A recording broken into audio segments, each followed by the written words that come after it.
Yes, you can talk about your profile, give an introduction and your story. That's what we're interested in. Yes. Okay. I'm a cost accountant and company secretary by qualification. And career-wise, I have a mix of all types of organizations. Like I had a 8-year career in PSU and about 7 or 8 years in private sector companies, which were more professional or family, both, and about 20 years in a multinational company. This is my career span. And though I'm from finance, after the first 15 years of my career, I started moving slowly away from finance, like responsibilities like marketing or customer management, HR, where Ravi Tilagan was my guru. So I was reporting to you.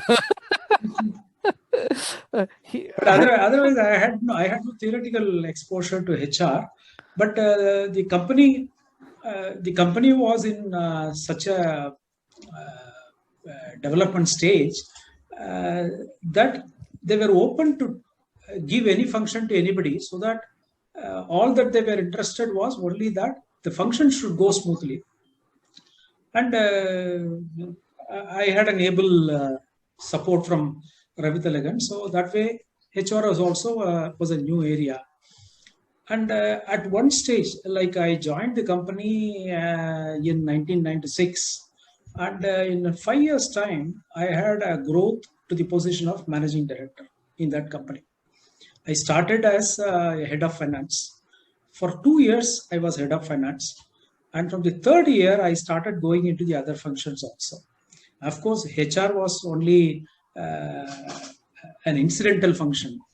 But the recognition came to be more for customer handling and new business development and things like that. Somehow I developed an interest in contract management and things like that. So that took me to a different thing. Beyond all this, I would say it is the equation with the management which takes you up. Nothing more, because they are not testing your academic strength. They are going to test your compatibility with the organization and your delivery of results. That's all. On these two counts, I could sail smoothly, and I had a good career in the company.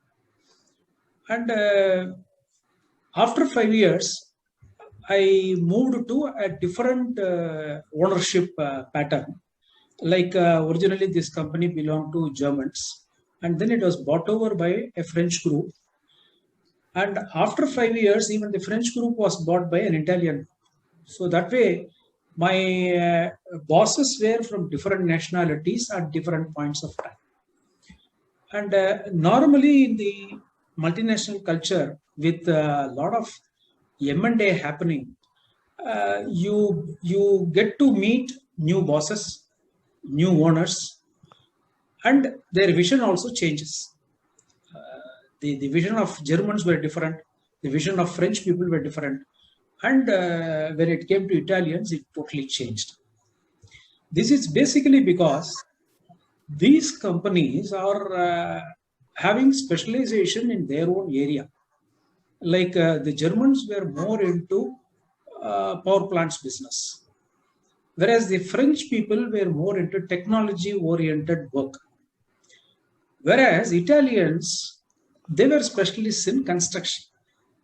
So with the change of owners, the skill requirement, or the skill expectation also changed from the individual companies. See, in all these cases, we were part of a group of about 100 companies spread over the entire world. We had a presence in India, and like their other 99 companies, they also had a vision for this company, and the vision kept on changing with the change of owners and change of bosses also.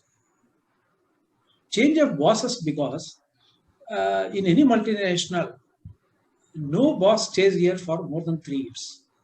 They come here with a mandate to manage a particular objective, and at the end of 3 years, by their culture or their by management practice, they are all shifted to other locations. So if you typically take a foreigner who has worked in a European company, he would have spent his time at least in 6 to 10 locations. Some of them could be projects, some of them could be companies. That is how they are expected to move, and mobility is a great strength in these organizations. If somebody says, I'm prepared to go anywhere in the world, their growth is faster and they are paid well also. This is the culture in any MNC, and that is what they are looking for also. See, the performance takes you to 75% of the score. The balance 25% comes through mobility only. And that is how, in my career, I also probably I faced about 6 bosses in these 20 years, 6 or 7 I faced. So that way, it was a challenge. I'm going into Ravi Talagan's question also. This was the process by which the organization change also happens in MNC. One is when there is an M&A, the vision changes. As I was telling you, somebody wanted technology-oriented jobs to be done here. And then somebody said, no, we should go to construction and we should go to a total turnkey operation and things like that. But the people that we have here also have to adapt themselves to these changes. Otherwise, their career is not assured. So this happens in any MNC, and that is how we have to grow in the company. If I have to talk about some major changes, major organizational changes that happened, I can think about the work processes in the technical area, like how a project should be executed, how a particular engineering aspect should be addressed.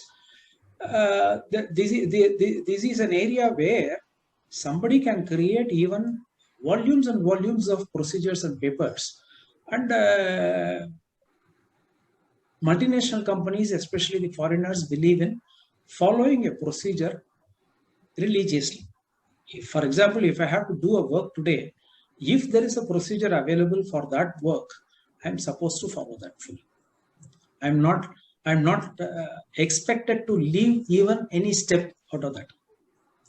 So that way, the processes and procedures that were brought in by these multinational companies was a real strength to our people also. Because otherwise, before these multinational takeovers, we were working in the Indian environment, and of course, we were working for some foreign companies, but our knowledge was limited to certain areas only. Whereas with these changes in the ownership, the employees also got a thorough exposure to the procedures, processes, and things like that. And many of them had an opportunity to go and work along with their foreign counterparts on many projects. This was a welcome change. Yeah, RPS, you changed from public sector to private sector, family-owned company.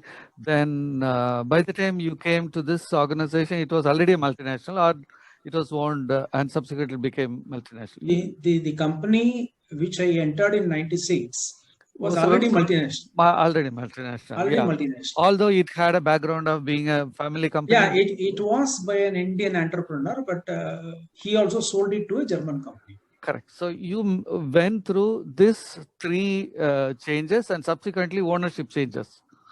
Okay. Tell me about how you changed during this period. Then we'll talk about the organizational changes.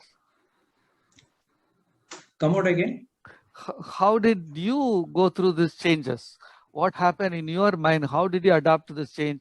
What are the changes that you could, inculcate in yourself so that you rode this wave successfully?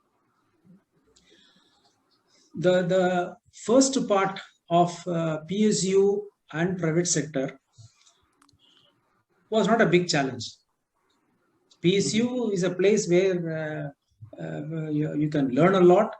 At the same time, you enjoy good freedom also. There is no strangulation or anything. You'll be able to perform according to your skills. There is no problem. And similarly, the private sector where I worked, about 2-3 companies also, I really did not have any problem because I could meet their expectation, and it was fine. Multinational was a first time experience for me also. So, but why did you change from public sector to private sector and private sector to multinational? it is all a mirage of growth. No?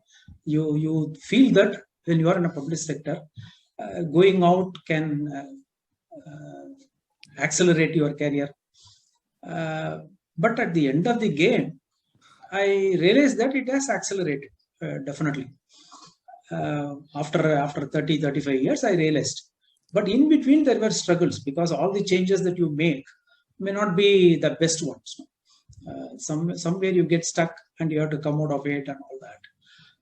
But from the day I entered this group for 20 years, life was very challenging, enjoyable, and very happy. See, one thing I used to feel, if somebody is able to go to his office with a clear mind and without any hesitation, typically Sunday evenings used to be a nightmare in certain types of companies, because Monday morning you have to go and face the ordeal and things like that. But this group was a place where I never had any such a feeling. And I enjoyed going to the office and I enjoyed working, taking up more and more responsibilities. Partly the reason was the culture at that time was to encourage people, give them free space and encourage them so that they come out with the performance. And at a DGM level, I had access to the chairman. I could meet the chairman, talk to him, anything. That kind of freedom, I don't think other companies would have given at that point of time. Okay. And what are the challenges you faced from public sector to private sector to multinational? And during this changes of management, what are the major challenges? What are the stress times that you went through? I'm sure you had some. Yes. See, in that multinational group, as I told you, there was a culture of changing the head every 3 years. It is there even today. It happens in that company. So what happened was the first session of 3 years, I had an Indian boss. I had a good compatibility. Everything was fine. And the company's business was mainly rendering service in projects. This is the main business. It is not manufacturing. It is not making any big machinery or trucks. It is not that kind of business. So there are projects coming up around the globe and we have to do the project service for them. We do engineering, we do procurement and all that. So ultimately we bring up the project objective into reality. This is the type of work. After the change, we got a new head who was from a manufacturing background. And he had no exposure to service. And even today, there are differences between manufacturing and service industries. To tell you the one example, even the compensation levels in a service industry is higher compared to manufacturing, because manufacturing they deal with blue collar, they deal with white collar, and they deal with a variety of people. Whereas in service industry, everybody is white collar, and people are more knowledgeable. And what you deal with in the project is only knowledge. So You can compare these to IT industry also. Why IT industry is paying so much? They are dealing with knowledge workers. This difference was not understood by the new CEO. So we had a basic difference there. And since he did not know about the industry, and some bosses have the habit of carrying their baggage from the previous assignment also. So they brought one or two guys from the previous assignment because they had more trust and confidence with those people because he has spent about 5 to 10 years with them. And all the faces here were new. So there was a lack of trust. There was suspicion in everything. So that point of time, life became miserable. We have been here, the top management here, we have been managing the company for about 10, 20 years. And I was there only 5 years old. And the company was on sound lines. The company was profitable. Everything was good. But when he started applying the manufacturing scales here, like the first year appraisal, I still remember, our average used to be 8 to 10%. The cost to the company, the average used to be 8 to 10. Whereas he thought 2 to 3% is the right thing to do. Because in manufacturing, that is what they give. They don't give huge increases and all that. So that was the first area where all of us were in for shock. This came because the baggage that he has brought, those people are also from manufacturing only, and they felt we are all cheating by giving 8 to 10%. That is not required at all. So they went ahead with the decision and implemented their own appraisal policy. But what happened was within 6 to 9 months, people left the company because there is a lot of competitors available in the market and they can just walk in and immediately get a 20 to 30% increase. So they walked out, and after 6 to 9 months, he realized that what was being practiced in the company was the right thing. So in a mid-year revision, he compensated for the mistake that was done earlier. So he was willing to change course, isn't it? He was willing to change his course. But after that incident, our job also became easy because those baggages were discarded. And slowly he started listening to the local management. And it took almost 1.5 years for him to recognize that the local management was a capable management. And he tested us on many issues. We could show success in many cases. See, right from marketing and booking contracts, we had a difference because between manufacturing and project service, there is a huge difference. Was it because he was from manufacturing or because he was from another country? No, only because of manufacturing. Okay. He had not worked in a project environment. That was Okay.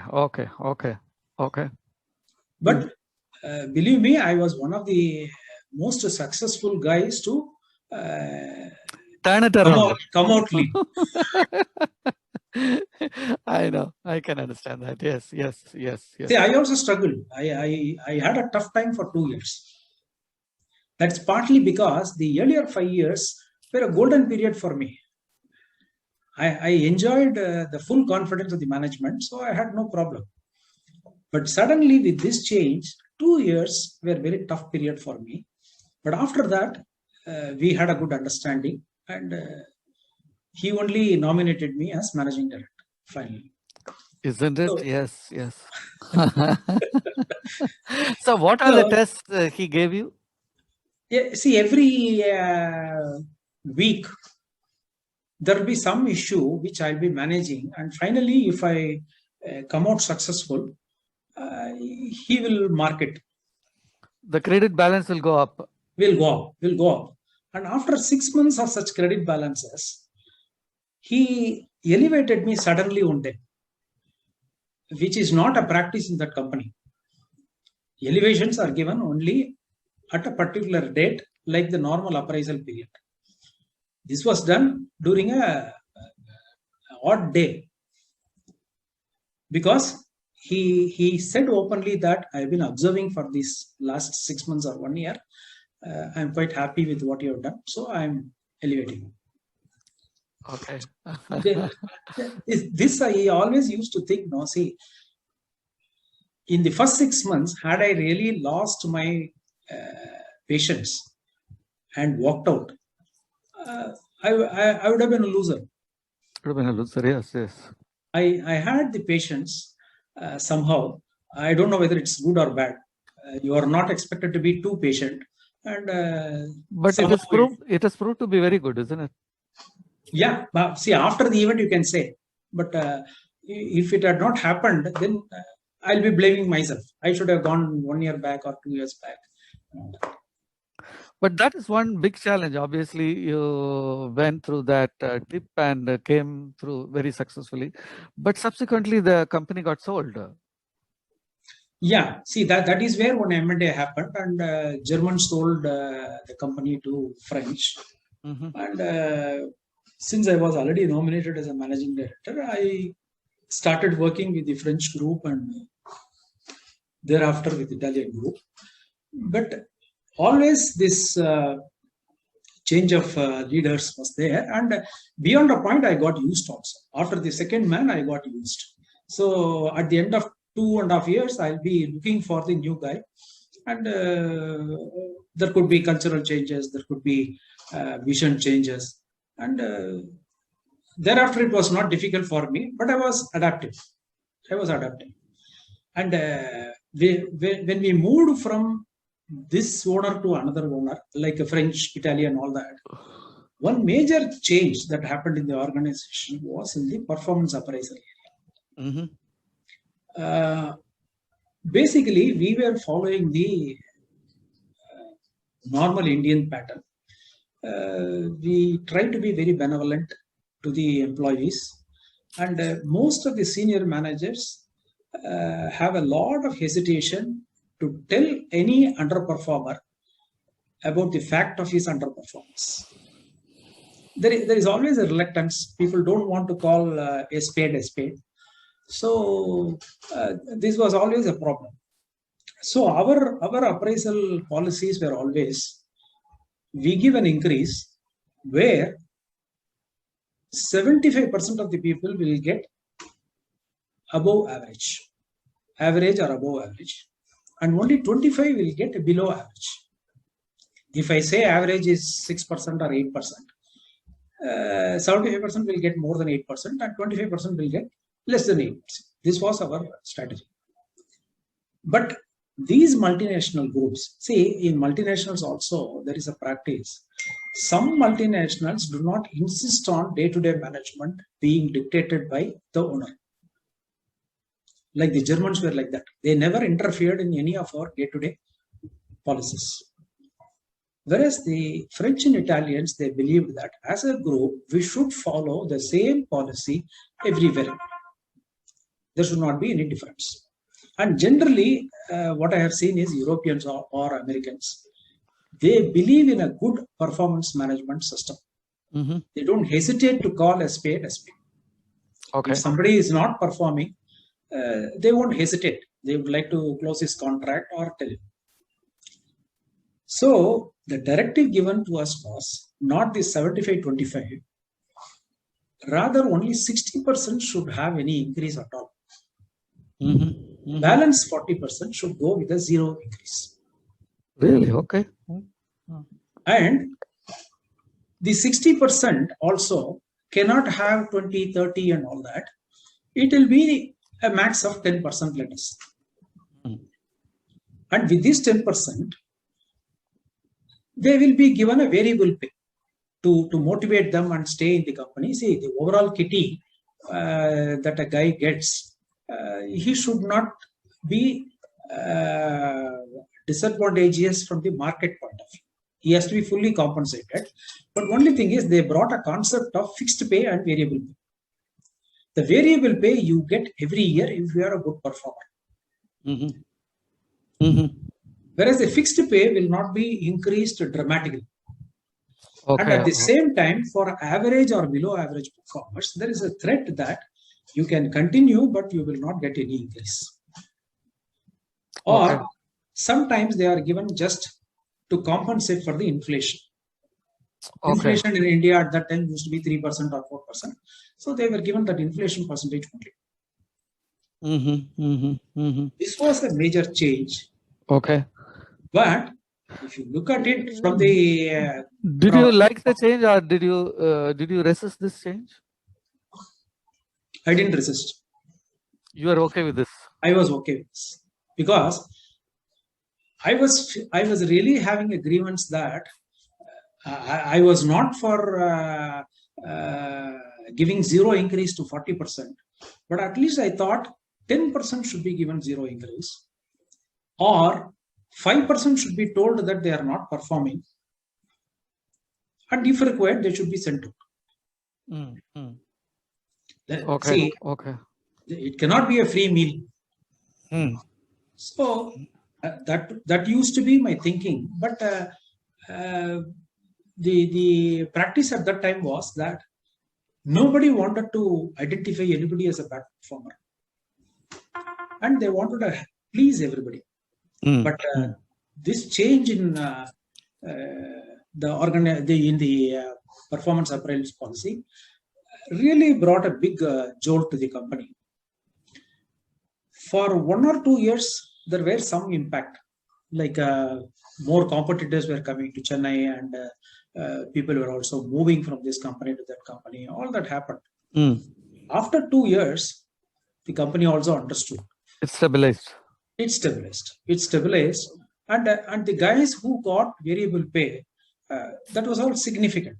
It was not just like a normal bonus. It was something significant, and people were really happy. So you were able to retain good people. Good people. Sure. That was not a problem. If at all you lost only average or below average people. Below average. And sometimes what happens is in the market, you lose people not because of compensation alone. See, what happens is when competitors come, they are in a hurry to ramp up the numbers. So they even offer 50%, 60%, which you cannot do. Anyway, they will go. But when the project rise up there, these people are sent out. They have a hire and fire policy. So in that case, they will be jobless and they try to come to other companies. So in this industry, I have seen there are people who have spent their career in at least 5-6 companies. Got it. But when you change this policy from, almost all the people got, sort of, socialistic way, everyone got a good one, to the capitalistic form, you did not resist because you are in tune with that. How about people below you? I'm sure they did not like it. Definitely there was resistance. But after a couple of years, they also realized that if I'm performing, I'm getting more than what I would have got normally. There's a good variable pay, and I keep growing in the company. So how did you manage this resistance? It was a force, or it was some convincing kind of a thing you did? To me, it was just a directive. Mandate. It was a mandate. This is how you can do. There was no negotiation. There was no scope for any discussion. Whereas for people below us, we have to tell the departmental managers and convince them that this is how it is going to be. Either convince them or console them. Yeah. And definitely we had a tough time in identifying people who should get only inflation increase or who should get zero merit increase. It was a tough job. That was very stressful, I'm sure. Stressful, but after 2-3 years, they understood. See, after 2 years, they were told that if you are not doing, we are doing. At least you are given a discretion to identify. If you don't want to identify, then we will identify. You more or less put a gun on the head. Yes. I'm sure HR had objected this, See, HR head also, no, what happens is more than the directors understanding this policy, it is the HR guy who first understands. Oh, he was in favor of it. Yeah, yeah, definitely. Okay. Otherwise, he will lose his job. So there is a gun on his head also. So this was I don't know whether to call it positive or negative, but it became positive after some time. People understood that. Okay, but initially there was a jerk, but after some time it. But do you think this kind of changes can be implemented without this kind of force at all? Can it be done? Suppose if this Italian boss or French boss did not tell you, suppose if it were not a mandate for you. Definitely it would not happen. It won't happen, okay. Yeah, because the culture in India is also different. You will not see this culture in any other company, in Indian company. Indian companies, they feel that, okay, the one argument that our people always say is, you compare the compensation levels in India vis-a-vis the compensation levels in those countries. Who is telling you this policy? Definitely, it's a fact. If somebody is getting equivalent of 3,000 euros here, it will be a minimum 3 times or 4 times. Got it. So you are trying to bring a policy of a rich country to a poor country. Got it. Yes. This can be a socialistic argument. It is not exactly socialistic. It's more capitalistic, isn't it? So yeah, it is capitalistic. So the winners got a lot more. Yes. Than the losers. Yes. Fair enough. Yeah. See, yes, in other words, the policy is to differentiate. Yes. I got it. It's a major. That was the logic. It's a shift in the philosophy itself, isn't it? But interesting that it did not result in major attrition. At least it does create some ripples, but you have to bear with it. Okay. Yes. Whereas if you give a knee-jerk reaction immediately, then you will not be following this policy, and it will be chaos. Got it. Yes, ma'am. Please go ahead. I have taken a lot of time. Yeah, these are the things I thought I should talk about the organization change. Okay. With reference to Ravi's question. Yes. And Dr. Rajini has got some questions. Dr. Rekha has some questions also. I have sent it to you also. I have those questions also. Yes, they can ask. I'll start, sir. Yes, sir. I can ask. Shall I ask, sir? Yeah. Sir, according to you, should the organization share the upcoming change with the employees? Definitely. Otherwise, it will be a failure.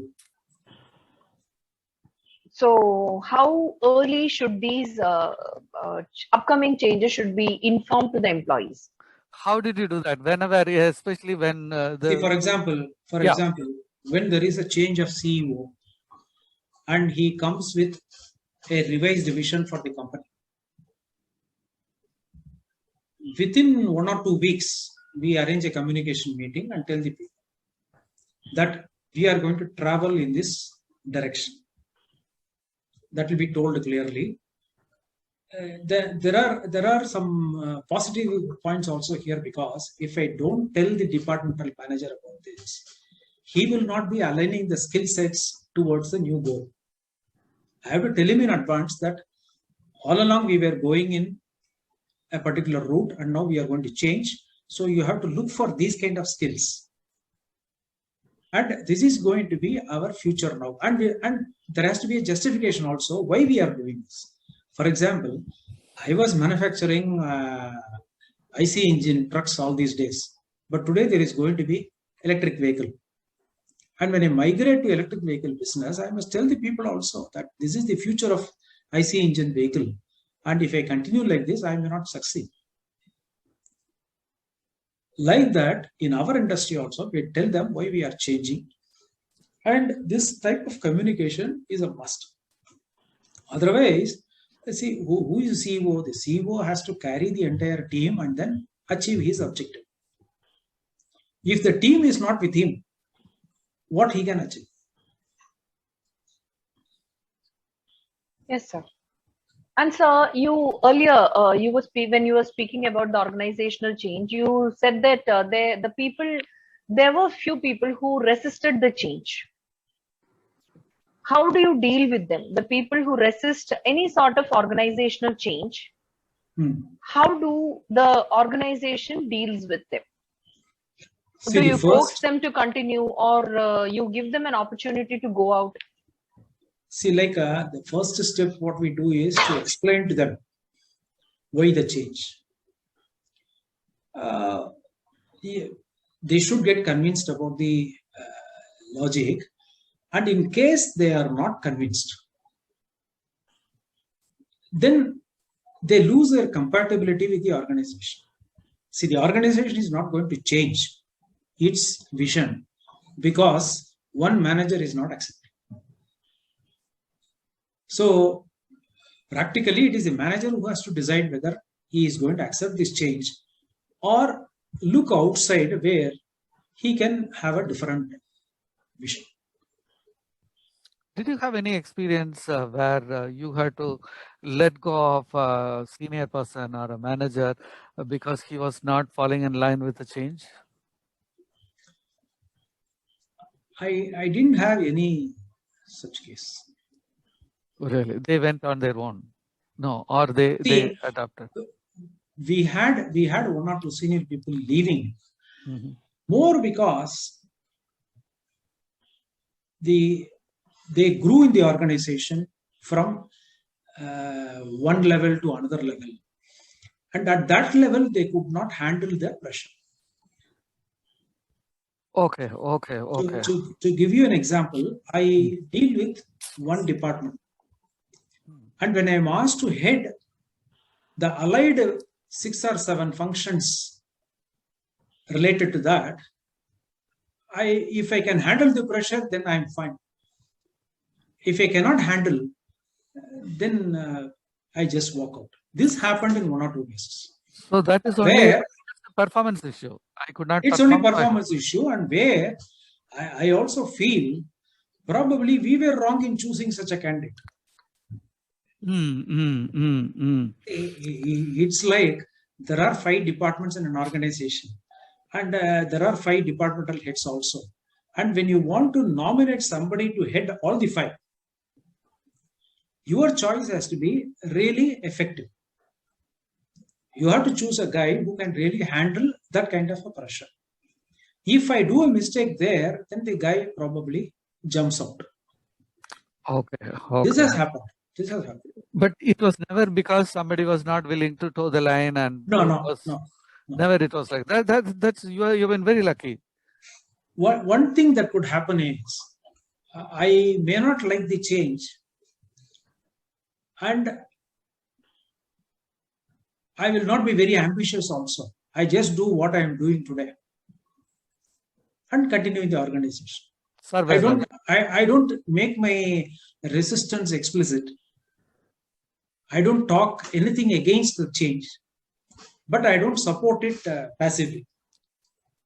That can also happen. You had experiences of like that. We had, and we could not sack them also because that is not a ground for sacking. That is true. They played. He doesn't grow. That is the penalty. Okay. He didn't put so much enthusiasm into the job, but Yes. he did not object at all. Okay. Yeah. Yes, ma'am. Please go ahead. Yes, sir. Have you ever come across any old employee who is a very hardworking, effective employee, and who is finding it very difficult to adjust with this organizational change? The organization will be at a loss if the organization loses such an excellent employee. But organizational change, culture, he is finding it difficult to get adjusted.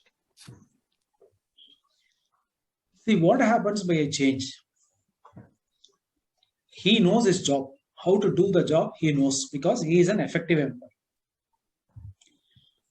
And when there is a change in the organization, probably he needs some inputs to carry out his new role or new vision. If the guy is really effective, he will try to gather those skills also. Whatever inputs he has to collect, he will collect and then See, basically, I feel towing the line to the change or disagreeing is more an attitude than capability. Got it. Not that he lacks capabilities. He has skills and capabilities. It's only the question of attitude. But if that attitude is taken out of the mind, then he'll be very successful. Did you have any, experience with somebody who had this attitudinal related issues, and you counseled them and made sense, put some sense into his head and changed? Can you tell us anything? I'm sure there would have been some people who had this problem. You had a chance to talk to them. There have been cases. Mm-hmm. There have been cases. I would say in some cases we succeeded. In some cases they walked out. Can you give one success and one failure case? Explain, I don't want names, nothing. Just the context you tell. What is that? What was the problem? There was one manager who was not aligned with the local management. Mm-hmm. Like the CEO will be here,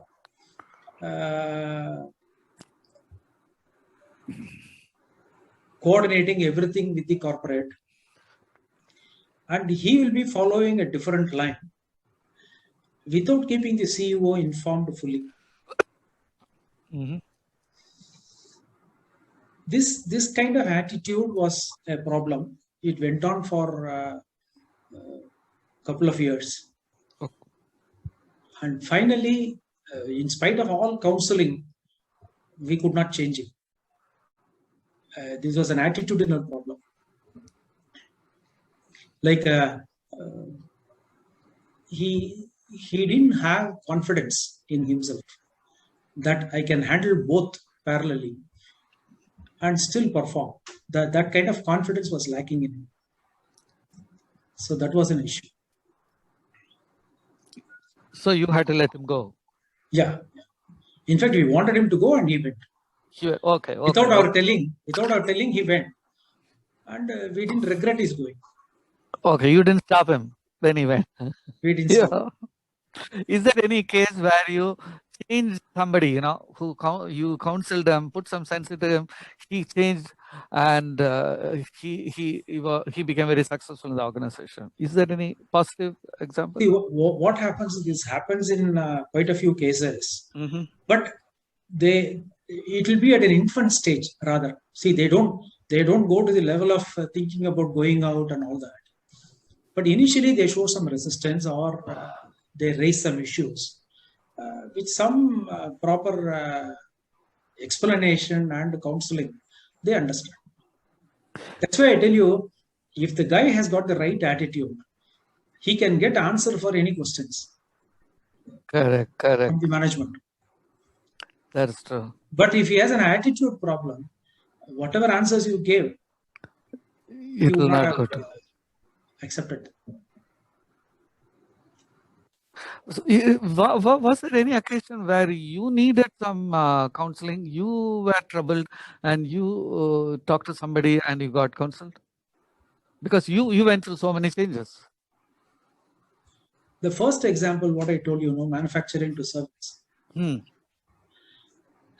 That is where I needed counseling. Mm-hmm. But unfortunately, I was at number 2 level in the company, so I couldn't go to anybody. Okay. All right. Yes, ma'am. Go ahead. I didn't go outside also to any counseling. You had patience, isn't it? You had patience. You practiced patience. Yeah, nothing else. I only followed patience. And one reason could be I had made 3-4 changes before that, from PSU to private and all that. So that gave me some maturity. that gave me some wisdom that whatever you do now is not going to solve your problem. Amazing. Yes, yes. Yeah. You got the wisdom very early. I must say that. By the hindsight, I appreciate that. Yes, yes. I got wisdom much later.